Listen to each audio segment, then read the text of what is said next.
नमस्कार। मैं ज्योतिष आचार्य Vijay Malhotra YouTube channel astro Prayag Sangam में मैं आप सबका हार्दिक स्वागत करता हूं। आज हम आपको खोए हुए प्यार के बारे में बताना चाहता हूं। बहुत से ऐसे युवक और युवतियां हमारे संपर्क में आए जिनको ये शिकायत है कि हमारा 2 साल से लव अफेयर चल रहा था, 2.5 साल से लव अफेयर चल रहा था।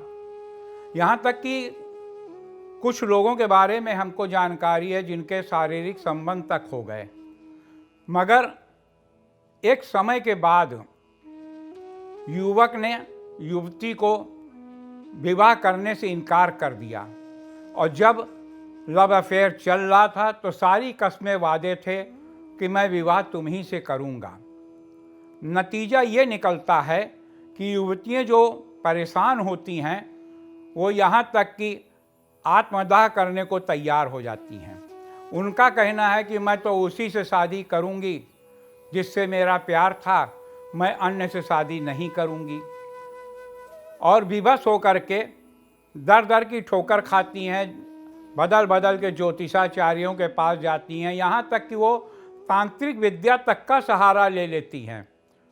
जबकि तांत्रिक विद्या ज्योतिष शास्त्र में बिल्कुल ही गलत है। तांत्रिक विद्या का कुप्रभाव पड़ता है। शादी तो हो जाएगी, हो सकती है, अगर तांत्रिक विद्या का प्रयोग किया गया है तो हो सकता है कि विवाह हो जाए, मगर विवाह के उपरांत उसका परिणाम बहुत ही गलत निकलता है। तो पहली बात तो ये है, मेरा कहना है कि तांत्रिक विद्या का प्रयोग बिल्कुल भी नहीं करना चाहिए। अब बात आती है, वो लड़कियां पूछती हैं कि फिर मैं क्या करूं?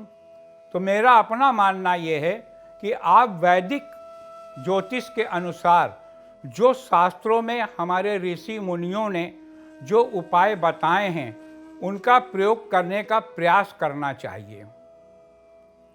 उस प्रयास से कुछ हद तक ऐसा देखा गया है कि जो लड़का होता है उसकी बुद्धि बदल जाती है, या जिन परिस्थितियों की वजह से वो लड़का, मान लीजिए कि अपने माँ बाप के कहने की वजह से वो कहता है कि भाई इस लड़की से शादी नहीं होनी चाहिए क्योंकि ये जात का फ़र्क है, ये सब ऊंच नीच की बातें आ जाती हैं।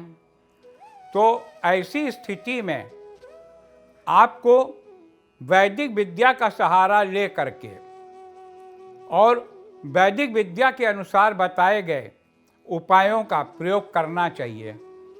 जैसे अब मैं आपको एक मंत्र बताने जा रहा हूँ। ओम ह्रीं योगिनी योगिनी योगेश्वरी योगेश्वरी योगभयंकारी सकलस्था बजरंग मनस्य मुखम हृदयाम ओम ह्रीं योगिनी योगिनी। इस मंत्र का 10,000 बार जाप करें और जल्द से जल्द मनचाहा विवाह करें। इन्हीं बातों के साथ अब हम अपनी वाणी को विराम देते हैं। आने वाला समय आप सबके लिए मंगलमय हो।